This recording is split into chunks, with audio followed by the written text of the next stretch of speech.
Bang Yefta, mohon maaf hari ini kita ngerepotin nih Bang Yefta nih. Nggak apa-apa. Tadi kita ngelihat ya Bang Yefta bisa bermain piano. Tapi sebenarnya saya bukan pemain piano loh. Oke, Bang Yefta bukan pemain piano. Sebenarnya Jadi aslinya apa Bang sekarang? Saya lebih ke pemain bass. Oh, bass. Saya nyanyi gitu. Baik. Entertainer. Penghibur lah. Penghibur ya. Baik, Masya Allah. Nah, Bang Yefta juga dulu seorang mualaf, betul Bang ya? Ya. Nah, tahun berapa Bang? Kalau mualafnya 1994. 1994, Masya Allah itu udah lama sekali ya. Juni. Jadi, Bang, itu sekitar bulan Juni. bulan Juni 1994, Masya Allah itu udah lama sekali ya. Kalau Stefani ini seumur jagung juga belum nih Stefani ini. Tapi kadarullah. Sempat tertarik untuk mualaf karena Bang Yefta juga. Oh begitu. Iya, ya, Masya Allah. Jadi kita mau ngobrol-ngobrol nih bertiga nih. Bang Yefta ini dulunya adalah kalau nggak salah Bang seorang pelayan gereja Bang ya. Iya, pelayanan. Keberatan nggak Bang kalau sebutin dulu gerejanya apa Bang? Saya keluarga besar saya itu di GPIB. GPIB, Gereja Pantai Kosta Indonesia. Gereja Protestan Indonesia bagian Barat. Gereja Protestan Indonesia Barat ya. Dari kecil tuh Bang berarti Bang? Dari kecil. Dari kecil udah di GPIB ya? Udah di GPIB. Oke. Boleh ceritain Bang dulu kegiatan Bang Yefta waktu di GPIB sebagai apa dan aktifnya di bagian apa? Kalau gitu. dulu papi saya karena mau pemain musik. Jadi kalau setiap minggu tuh tahun 1982-an ya.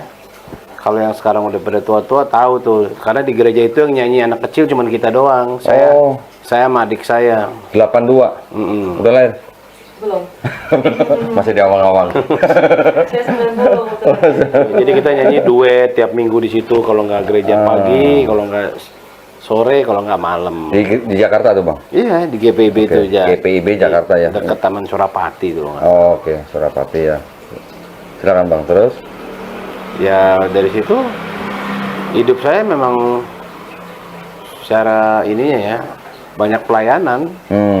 Nyanyi karena bisa nyanyi, jadi nyanyi di setiap acara-acara kebaktian pasti saya nyanyi penyanyi kita. Itu yang nyanyi saya sama papi saya gitu.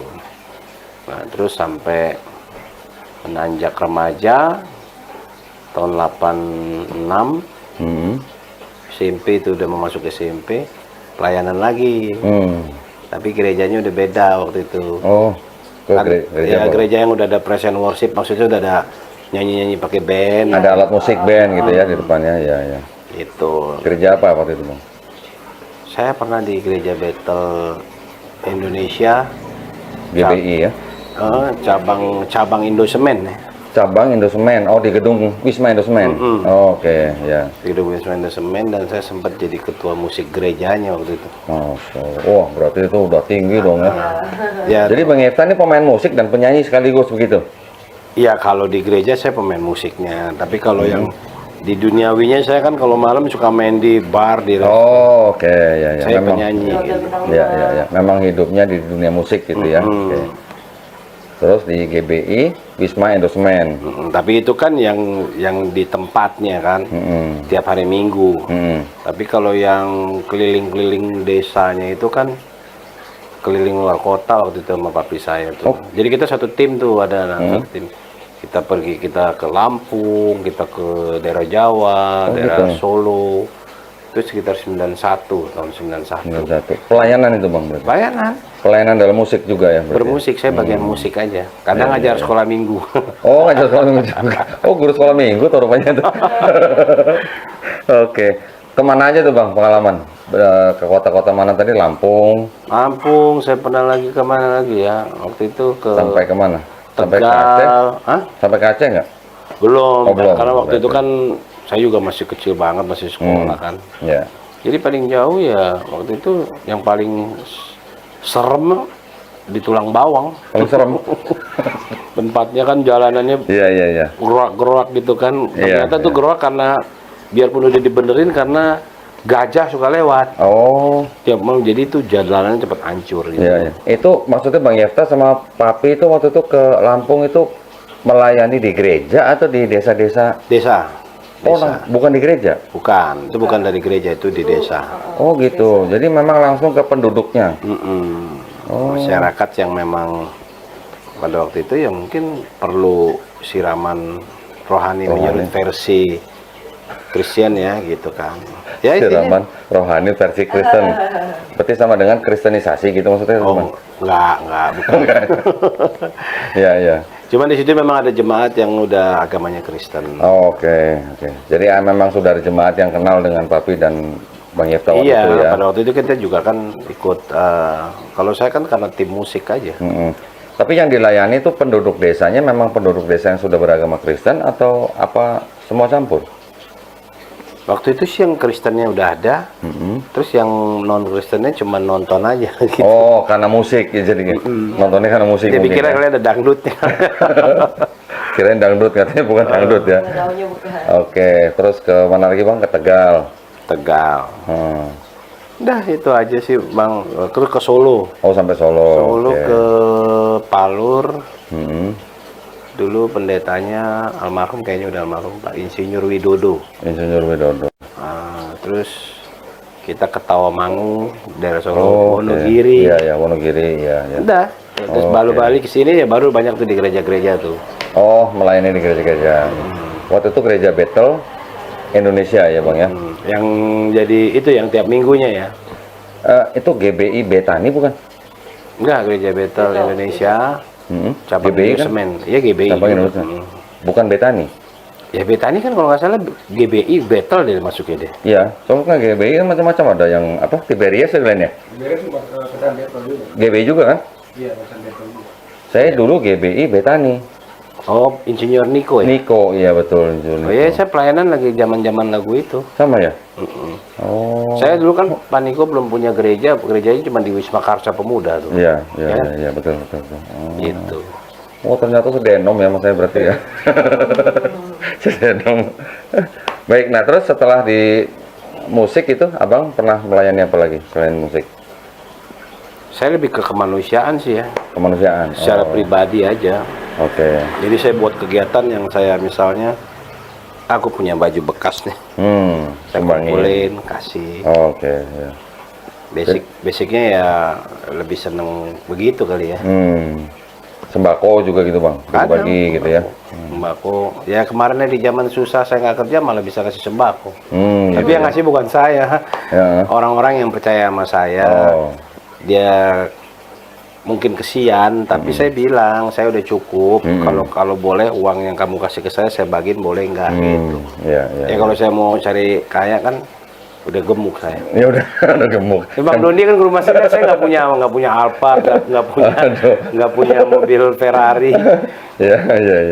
Nah terus Bang Yefta setelah di GBI itu tahun berapa tuh Bang? Tahun 90? Terakhir 94. 94. Oh 94. Terakhir jadi saya di GBI itu kalau nggak salah sekitar tahun 91-an sampai 94. Iya. Oke. Karena gereja itu kan pada waktu itu masih sewa di situ.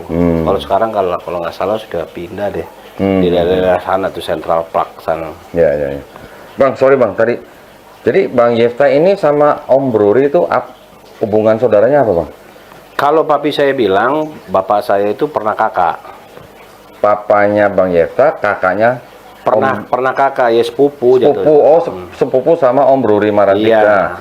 Oh berarti keponakan sepupu gitu ya? Iya, karena ya berarti deket dulu kamar saya pun juga depan kamar dia kan kakek saya punya anak. Anaknya itu papi saya. Kakek saya yang nomor 2 Simon Marantika nggak punya anak. Memang tukang sukanya mengadopsi orang, menyekolahkan orang, gitu. sampai sukses. Salah satunya Bruri. Mamanya Bruri ini yang paling kecil, Tante Min. Nah diambil lah Bruri sama kakek saya nomor 2. Diadopsi. Bapaknya Bruri itu Peso 5. Mamanya Marantika. Nah jadi waktu itu kamar saya itu, saya kan sempat diambil sama kakek saya karena kecilnya nakal. Siapa yang nakal Bang? Saya Bang. Aku lagi. Nakalnya itu nakal yang ini ya, yang nakal memang normal ya. Iya. Nakalnya laki-laki lah ya. Iya, bukan nakal yang negatif. Artinya bukan yang narkoba, bukan yang mencuri, bukan yang kriminal lah, bukan. Iya. Nah terus saya diambil kakek saya, kamar saya tuh pas depan kamarnya almarhum. Depannya Om Bruri ya? Iya. Gitu. Jadi ya kita hubungan baik banget. Dekat ya? Dekat Berarti banget. dekat ya? Cuman mungkin tidak sedarah gitu ya? Ya kalau dibilang saudara ya saudara lah, itu kan dari Marantikanya kan. Bukan maksudnya Satu darah juga kok. satu marga juga? Iya, oke. cuman papanya dia yang Peso 5. Cuman kan kalau di orang Ambon itu yang bawa nama itu kan nama dari bapak. Oke. Ya, tapi Iya. kita kan juga masyarakat umum melihat hokinya dia pertama kan bukan Brewery Peso 5. Marantikanya. Pertama keluar album itu Brewery Marantika. Oke. Jadi nama yang Marantika itu yang lebih Iya, nah, cuman karena ada di papanya yang Peso 5 barulah ada Peso 5. Karena dia punya adik kan, ada Om Helmi, udah almarhum juga. Ada Om Ejon di Holland. Jadi Bang Yefta dari kecil memang sudah hidup di lingkungan kekristenan gitu ya, keluarga besarnya ya, sampai tahun 94. Iya. Terus kemudian 94 Bang Yefta mengucapkan 2 kalimat syahadat. Iya, masuk Islam. Masya Allah. Nah, ini yang kita pengen dengar nih, ini adalah pelajaran buat para pemirsa mungkin ya. Apa yang menyebabkan Bang Yefta menerima Islam gitu Bang? Mungkin Bang bisa ringkas ceritanya apa sih sebenarnya poinnya yang Bang Yefta bisa terima di dalam Islam tuh? Oh ternyata tuh benernya tuh di sini gitu loh, kira-kira. Oh gitu. Iya. Kira-kira apa Bang? Kalau saya pribadi sih dari kecil memang saya udah sering karena rumah saya lingkungannya kan dekat masjid. Oh gitu. Oke. Jadi setiap kalau mereka sholat tuh aku intip. Oh gitu. Ngapain sih sholatnya kayak apa sih, berdoanya mereka kayak apa sih? Iya gitu. iya iya. Ternyata kok gitu ya, nungging ya. Saya Hah? bilang gitu. Iya. Sujud ya. Gitu. Sujud. Iya iya. Terus akhirnya saya di situ masih kecil loh. Waktu itu sekitar umur berapa ya, kalau kelas 4 atau kelas 2 SD. Kelas 2 SD 7-8 tahun ya? Iya. Berpikir pada waktu itu umur 8 tahun mikir enak banget ya mereka berdoa menyembah Tuhan sampai kayak gimana gitu. Kayak beneran gitu sampai sujud gitu ya? Iya, Nah, awalnya sih gitu. Ya, oke. Akhirnya singkat-singkat cerita saya ketemulah istri ya. Itu yang sekarang ya. Nah, jadi masuk Islam lah. Oke. Tapi pada waktu itu saya tanya dulu.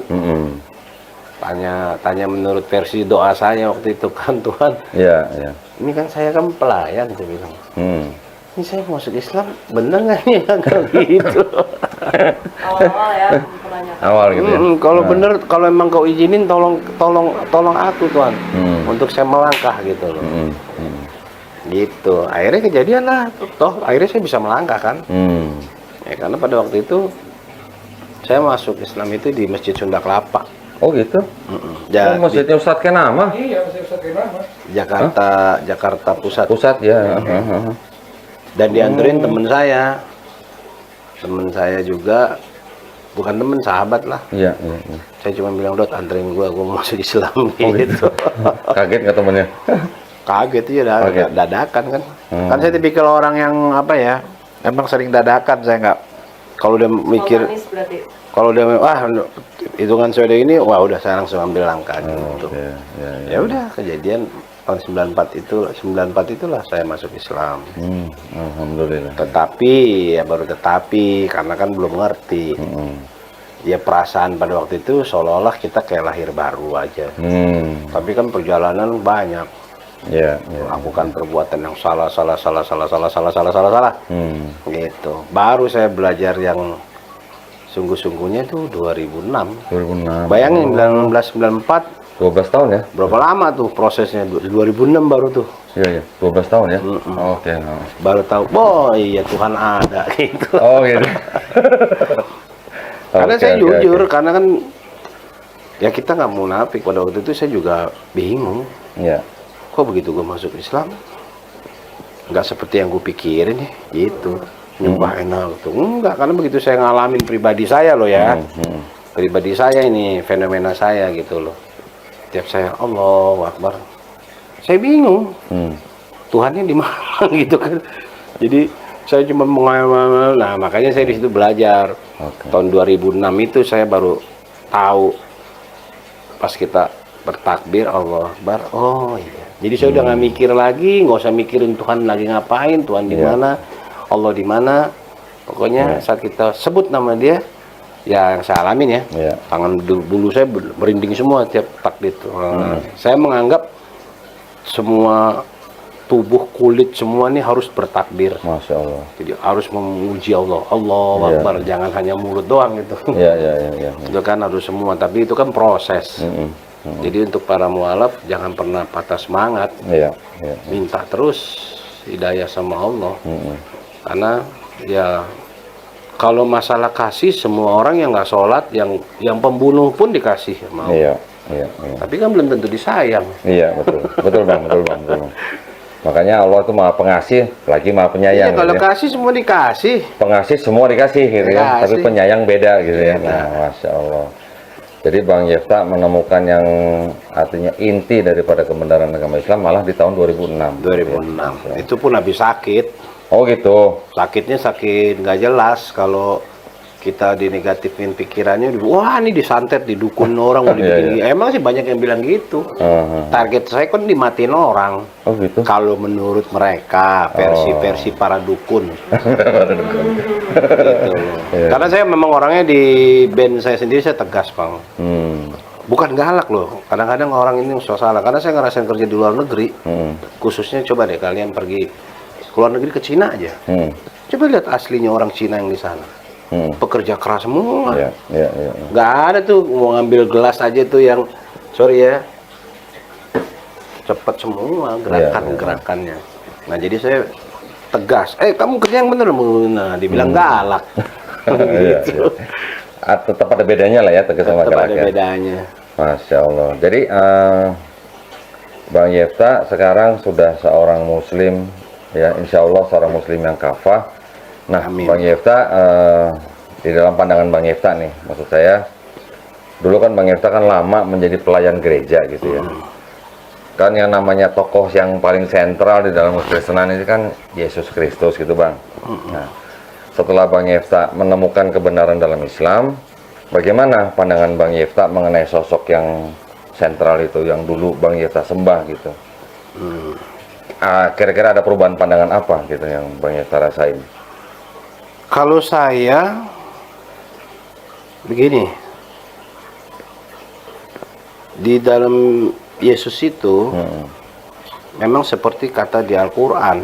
Ini saya mohon maaf, diralat, tapi saya bukan ahli Alkitab, bukan ahli Al-Quran, tapi saya baca Al-Quran kan artinya.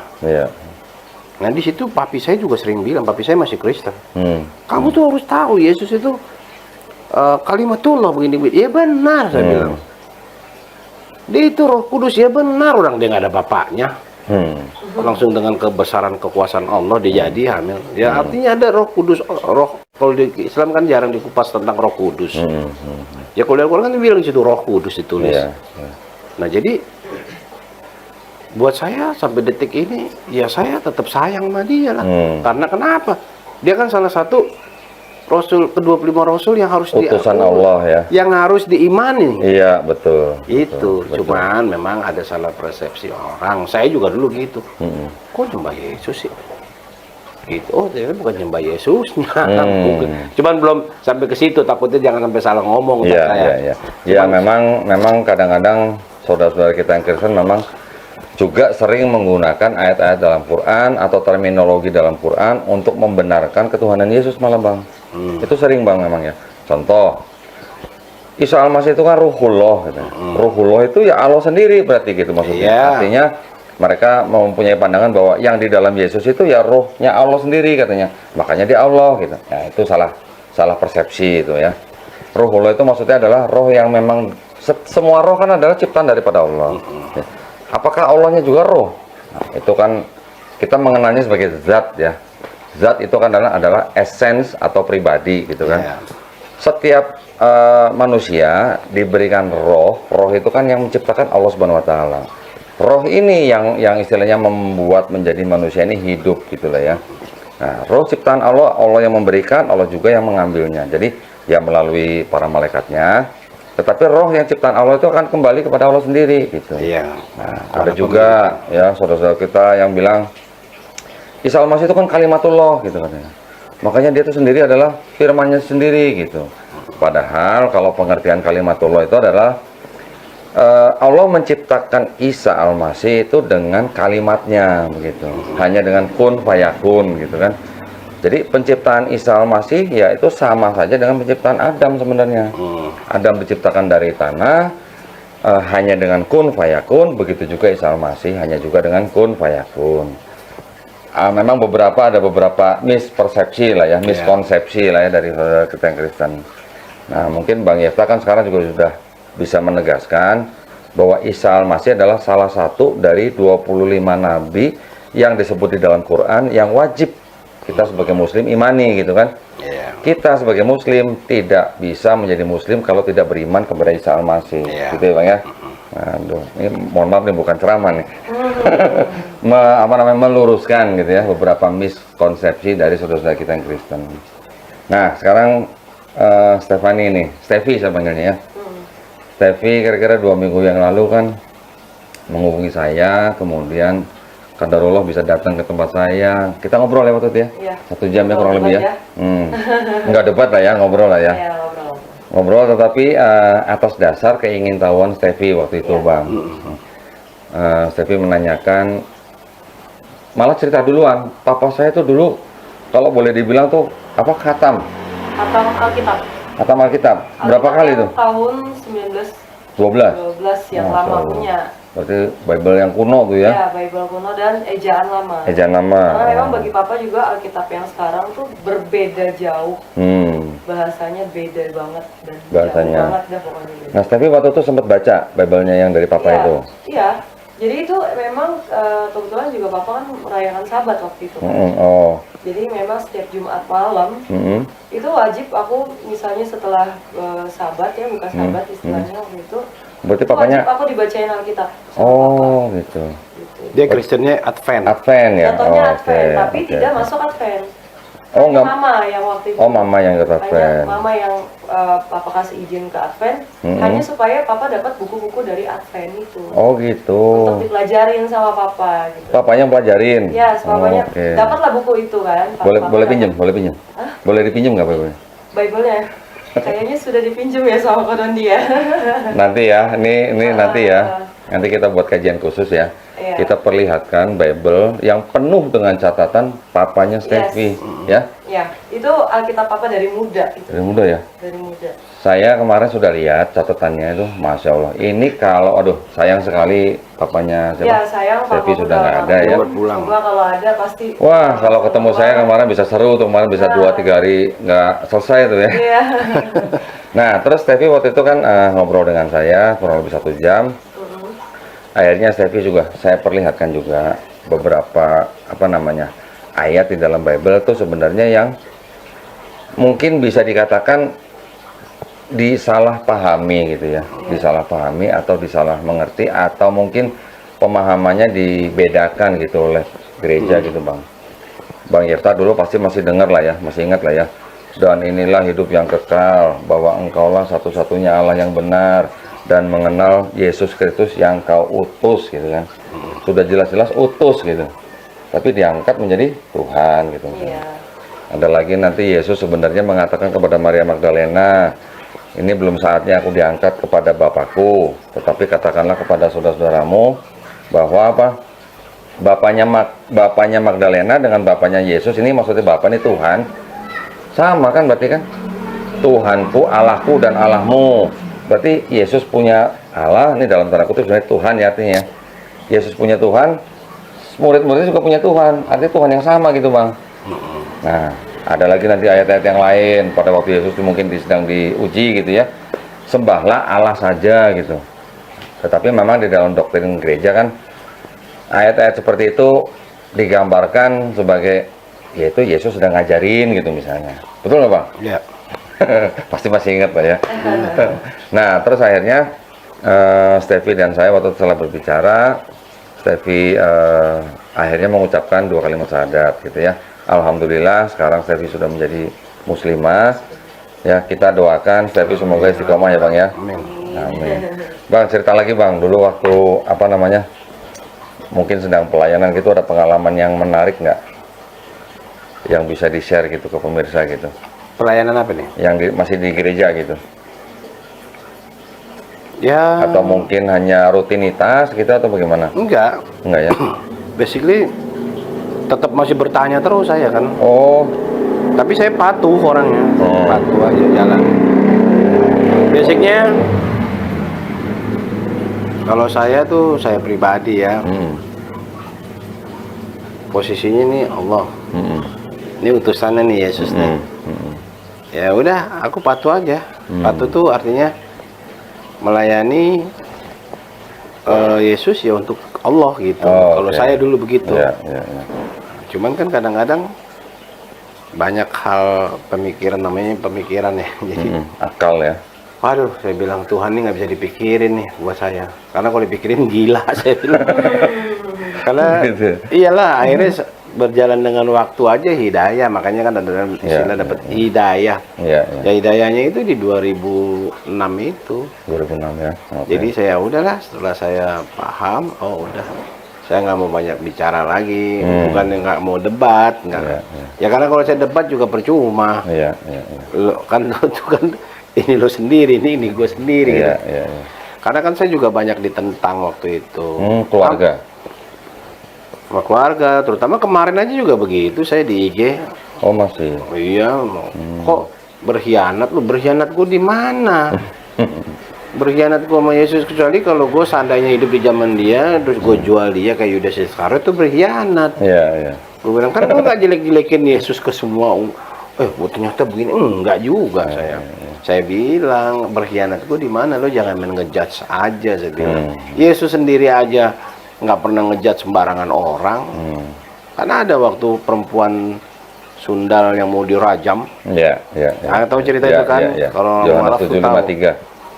Yesus cuma tulis-tulis di tanahnya. Cuman dia berkata ya kalau siapa yang merasa nggak berdosa silakan timpuk duluan. Bingung deh. Bubar ya. Bubar. Lalu yang manusia bisa bilang gue bilang mengkhianat Yesus. Mengkhianatnya di mana? Cuman kan kalau saya bahas takutnya dia nggak ngerti. Gitu. Ini sih pembahasan orang bego. Saya aja ya. Saya ini jadi bilang gini. Adam diciptakan kata ayah saya. Adam diciptakan pada waktu itu ya kan. Nah, sedangkan di situ setan sombong sekali, merasa gue diciptain dari api. Kok gue disuruh sujud sama yang dari tanah yang hitam yang jelek gitu ya. Disitulah Tuhan murka. Karena kesombongannya. Kenapa disuruh sujud di situ? Kalau orang yang paham tahu ya, mungkin yang udah paham. Kalau saya kan karena ayah saya yang bilang, saya pegang ayah saya. Pasti tanya siapa sih ayah saya. Ada, itu adalah guru rohani saya lah gitu. Dan itu sesuai di Al-Quran juga. Disuruh sujud itu kan ada di Al-Quran, di Alkitab juga ada suruh sujud, semua pada sujud kepada Adam. Nah, tapi setan doang yang nggak mau. Nah, karena setan ketipu sama Allah sendiri dengan kesombongan dia. Karena memang tingkatannya itu setan itu deket sama Tuhan. Memang dia itu gurunya para malaikat. Mau tahu saktinya setan di mana gampang. Saat di Alkitab, di Al-Quran dibilang sudah diusir setan itu dari surga karena telah menipu Adam makan buah. Pertanyaannya, surga itu dijaga sama siapa? Malaikat kan? Pertanyaannya, kok setan masih bisa masuk atas izin Allah? Berarti setan sakti dong, udah jelas ya dong. Nggak kelihatan loh. Malaikat aja udah sifatnya, udah ruh kata. Dia lebih halus lagi. Nah, disitulah hebatnya setan dikasih sama Tuhan. Nah, tetapi setan kesombongannya dia itu, karena kesombongannya dia nggak ngelihat yang di dalam Adam itu, ya itulah ada nurnya Allah itu. Ya ibaratnya sih, kalau saya mengibaratkan ya kayak sekarang kita berdiri, ada bayangannya, itu kan nur kita itu. Nah, ini anggapnya begitu. Nah, nurnya itu yang ditaruh sama Allah di dalam Adam. Yang kalau orang Islam yang sudah paham bilangnya nur ara nurin. Kayak nur yang suci dan disucikan. Terus mamang nur maha suci. Ya dibilang yang ada di dalam seluruh para nabi-nabi itu kalau saya gitu. Jadi jasadnya meninggal, ya nurnya Allah ini nggak bakal pernah mati selamanya. Pindah lagi ke Allah yang pilih, siapa Rasulnya. Sampai ke Yesus pun juga masuk. Sampai ke Yesus udah cabut ya gantian ke Rasulullah SAW. Namanya kan Nur Muhammad. Oh iya. Di situlah Bang, makanya simpel aja. Jadi saya kalau dibilang orang-orang, wah lu mengkhianati lah, pada mengkhianat, gue baik sampai sekarang. Biar khianatnya di mana gitu ya? Iya, maksudnya kita tetap memuliakan ya. Iya, kita tetap saya tetap memuliakan. loh. Nah, itu kan gimana ya Bang? Kalau buat saya pribadi, karena itu perintah Allah jelas. Iya. Itu kan kekasihnya Allah juga. Iya, betul. Cuman pada waktu itu kan ada masanya di zamannya dia, di zamannya Yesus tuh diturunkan kan pada waktu itu khusus untuk Bani Israel. Bani Israel, betul. Karena Tuhan sayang sama Israel. Kita juga nggak nutup kemungkinan memang Allah tuh sayang sama Israel dan sayang juga sama Ismail. Iya, betul. Gitu, karena saya kan juga pelayanan, ada buka deh di kitab Kejadian tentang sejarah. Sejarah itu ditulis di dalam Alkitab berapa ya, di Keluaran, pokoknya tentang Ibrahim, terakhir cerita Ibrahim. Kejadian 16 kalau nggak salah. Pokoknya ada yang Ibrahim tuh. Jadi Ibrahim itu waktu saat berdoa, dia mau minta berkati untuk Ishak aja, karena memang istri pertamanya kan Sarah. Iya. Karena nggak punya anak, diizinin lah mendapat karena Hagar. Seorang pembantu, tapi kan mau pembantu mau ini di mata Allah sama. Iya. Cuma orang aja yang mengkasta-kastakan. Iya. Nah akhirnya dia berdoa, ya Allah, dia saat mau berdoa untuk Ishak aja karena dipikir istri pertama ya kan. Allah nggak mau. Allah bilang, bukan hanya itu, semua keturunanmu akan kuberkati, seluruh keturunanmu seperti pasir di laut dan bintang. Bener kan? Ada kan itu? Iya. Nah, di situ ditulis di sejarah Alkitab itu ada keturunan dari Ishak menjadi 12 suku bangsa. Dan bangsa-bangsa besar, pinter-pinter semua. Iya. Nah, di Ismail ditulis juga. 12 juga. 12 juga. Iya. Nah, makanya kita sebagai orang muslim yang udah paham ya sebenarnya ngapain didebat-debat sebenarnya. Iya. Karena memang dua-duanya itu memang orang yang diberkati sama Allah. Iya, betul. Baik Ishak maupun Ismail. Iya. Dan dua-duanya itu memang orang yang paling ditakuti dunia. Itu aja. Dua-duanya nabi ya. Loh, Ishak, Ismail nabi nih. Nih, saya baru dengar nih. Karena gini, Bang. Banyak juga teman-teman kita yang dari kekristenan menganggap bahwa Ismail itu bukan nabi. Nggak bisa.